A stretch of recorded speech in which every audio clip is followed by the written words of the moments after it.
Mickey, what was it like being a postman around here? It was a wonderful job. A rural cycling postman. I have to quantify it now. How far had you to cycle? How was your area? I was on what we called, when I was appointed, I was on the Killadangan Walk. And I cycled out as far as Killadangan House.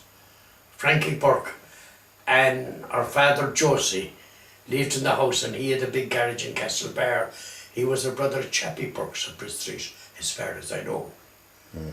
But I made a bit of a friendship with Frankie Burke. And I'd be out there every morning at 20 minutes to 11. Really, it's difficult to explain how a cycling postman could maintain this type of a timetable without trying. But one of the mornings, going out to Frankie Burke at 20 to 11, I had no mail for Killadangan House. So I duly turned on my heel and came back in as far as Belclare Bridge, and he's half up to Prospect, up to Scales and Buchanan, Robert Buchanan and Nora.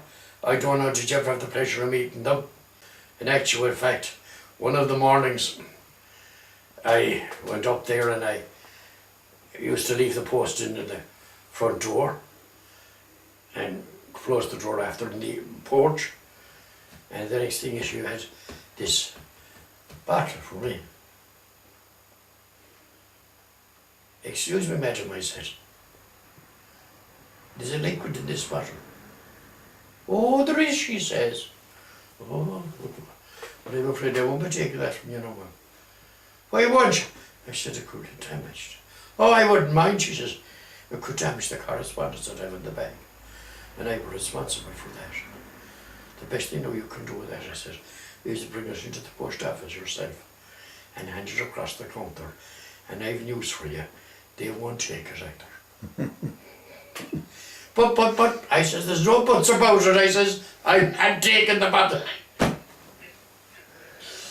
But it was a wasted effort anyhow, because the bottle never produced anything. Yeah.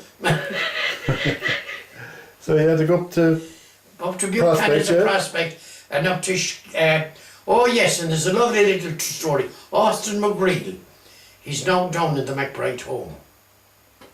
Whether you know the man or not. He was living further up on Prospect, and when I'd be at Chappie Burke's Belclare House, I'd ring Castlebar 105 for a tanner and get through to eternity. I'm inquiring for Annie McGreel. Who's inquiring? The postman. And what do you want to know for? Because I have to tell her husband. And why can't her husband make a phone call? He has to mind the children above in the house, he's living 3 miles away. And I says, it's me that has to do the job for him. There's no news. Well, that's all right, thank you, ma'am. I'll ring again tomorrow. And I go up to Buchanan's, and I go up to the wall, and I get a blast of a whistle. Like that's how I cut my teeth, and I could whistle with my fingers. Yeah. And Austin will come to the, and I do that, or it's a boy, or it's a girl, whatever. But that's how the message came to Austin McGreel, Prospect. Wasn't it a wonderful service that a rural postman did? Well, wasn't it, yeah? But you were the king of all your surveyors as a rural postman. Oh, the respects they had for you. And they never doubted you. And they would tell you the utmost secrets. And the lads going off to England, or the girls. And they'd be waiting for a letter. And have you no letter from England for me, Mickey? No. The bag from Crewe, ma'am, never came last night. There was a bag came from Crewe every night without fail. The bag from Crewe never failed last night. So you'll have to wait till tomorrow. And it might be 3 or 4 days, but the bag from Crewe always failed. And that was the story I told them. And they believed me. And then we'd have the letter from England. And the next morning I'd go, and they'd give me chapter and verse of what was in that letter. Yeah.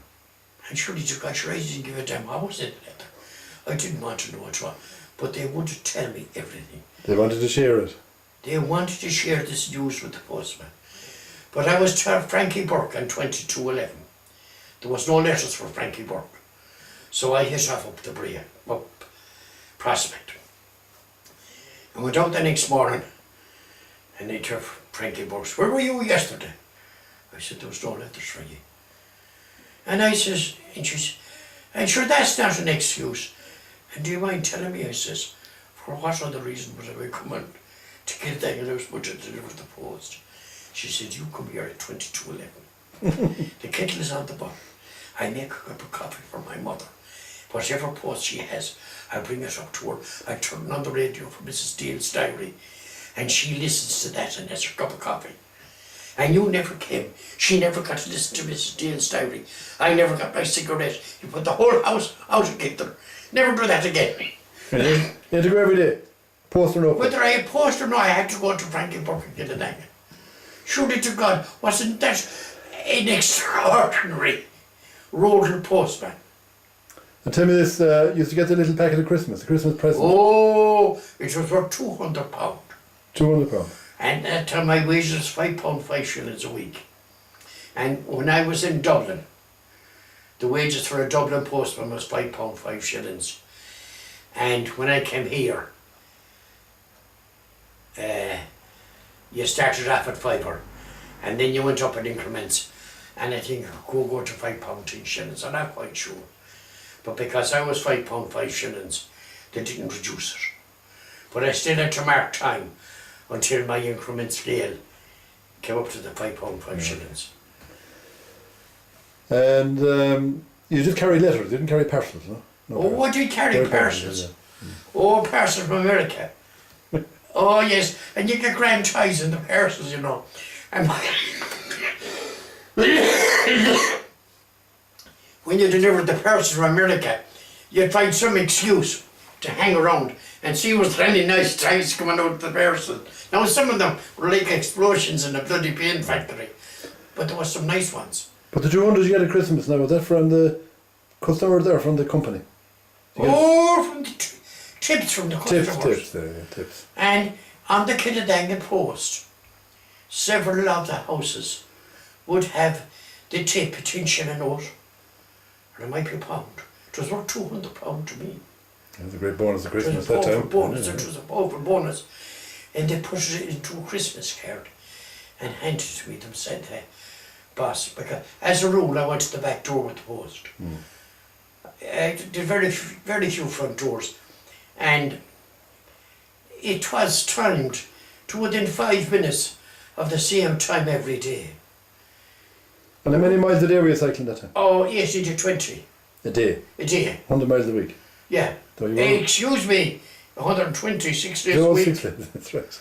And were you fit? You must have been very fit. I was as fit. I was as fit and white. I had energy to burn. My God Almighty.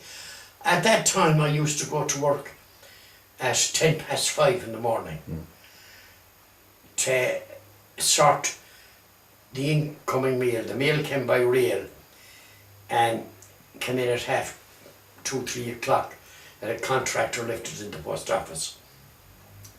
And I went in at 5:10 to assist in the sorting of the mail for local distribution. And the reason why they brought me in at 5:10, if they had brought me in at 5 o'clock, they'd have to pay me a 7th extra. Between 10 p.m. and 6 a.m. you got time in a 7th. So in order to eliminate the 7th, they brought me in at 5:10. The post office, I can tell you something, while they may have paid us weekly, it was WWEAK as well. And many hours a day did you work that time? 7.5, I think. 7.5. So you were finished early in the day then? You started early I then. was finished at 12:30. And while I was finished at 12:30, a man called Tommy Morton, he was doing the town parcels delivery, and he did a town 2 delivery and letters in the afternoon off the midday train. And he was in bad health. He died from cancer of the lungs from bloody smoking. But one postman, the postman doing the tongue one delivery, he was finished and he'd do the parcels. And I come on after 12:30, I come on at 2:30, and I do the second delivery of the letters. Christ, it was worth another fiver. It was great money.